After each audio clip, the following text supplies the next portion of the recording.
Ce mot écran de terrorisme. Il me semble que ça fait partie de ces mots qui sont parfois employés dans le débat public, dans le débat politique, comme par exemple le mot de civilisation, pour empêcher le débat plutôt que pour lui permettre d'aboutir, y compris à des solutions. Eh bien, terrorisme, on nous dit, en disant crime de guerre, vous êtes moins dur que terrorisme. Je rappelle que Darmanin emploie les termes de terrorisme pour parler de militants écolos qui se sont mobilisés autour d'un trou parce qu'ils étaient en désaccord avec des méga-bassines.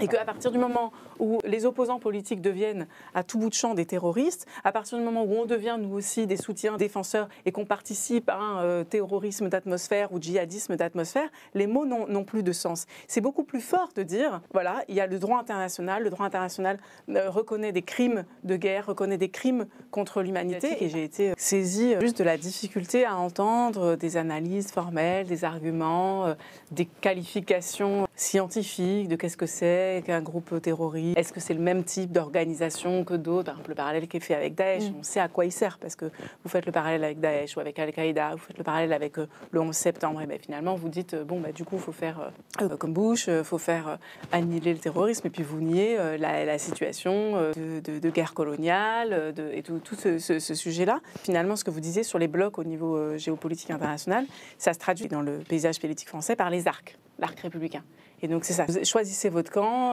et si à un moment, justement, vous avez une analyse qui ne leur permet pas de dérouler toute cette vision du monde, alors vous êtes en dehors même du champ du débat politique. Alors vous n'avez plus le droit à même énoncer des arguments.